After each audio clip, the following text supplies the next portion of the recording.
एक लालची सौदागर अपने ऊंट पर जरूरत से ज्यादा बोझ लादकर तिजारत के लिए निकल पड़ा। चलते चलते ज्यादा बोझ की वजह से ऊंट की चाल सुस्त पड़ गई और वो थक कर जमीन पर बैठ गया। ये देखकर सौदागर को गुस्सा आ गया। उसने एक डंडा उठाया और ऊंट को मारना शुरू कर दिया। ऊंट की आंखों से आंसू बहने लगे, लेकिन वो खामोशी से सब कुछ बर्दाश्त करता रहा। कुछ देर बाद ऊंट आहिस्ता आहिस्ता उठा और लड़खड़ाते कदमों के साथ फिर चल पड़ा। लेकिन उसने दिल ही दिल में फैसला कर लिया कि वो रात का इंतजार करेगा और सौदागर से बदला लेगा। कुछ दूर चलने के बाद वो एक सुनसान जगह पर पहुंचे। शाम ढल चुकी थी, इसलिए सौदागर ने वहीं रात गुजारने का फैसला किया। रात को जब वो सोने लगा तो उसके दिल में ख्याल आया कि कहीं ऊंट उस पर हमला न कर दे, क्योंकि वो जानता था कि ऊंट अपने साथ होने वाली ज्यादती को नहीं भूलता। ये सोचकर उसने एक चाल चली।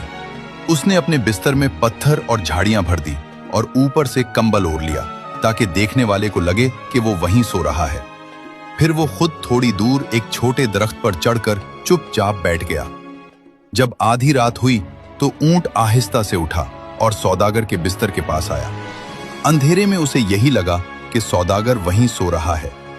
गुस्से से भरे ऊंट ने अपने भारी कदमों से बिस्तर को जोर जोर से रौंदना शुरू कर दिया। वो बार बार उसे कचलता रहा, यहां तक कि अंदर रखे पत्थर भी टूट गए। आखिरकार जब उसे यकीन हो गया कि उसने सौदागर को मार दिया है, तो वो आराम से वापस जा बैठा। दरख्त पर बैठा सौदागर ये सब देखकर अपनी चालाकी पर फख्र करने लगा। उसने सोचा कि वो कितना होशियार है। गुरूर में आकर वो खुद को रोक न सका और जोर से हंसते हुए बोला, ए बेवकूफ जानवर, मैं जानता था कि तुम बदला लोगे, इसलिए मैंने वहां पत्थर रखकर तुम्हें बेवकूफ बनाया है। ये आवाज सुनते ही ऊंट चूक गया। उसे फौरन समझ आ गया कि सौदागर जिंदा है। उसकी आंखों में दोबारा गुस्सा भड़क उठा। वो तेजी से दरख्त की तरफ दौड़ा और अपनी लंबी गर्दन से सौदागर के पांव पकड़कर उसे जोर से जमीन पर गिरा दिया। सौदागर को संभलने का मौका ही न मिला। फिर ऊंट ने अपने भारी कदमों से उसे इतना कुचला कि चंद ही लम्हों में वो मर गया।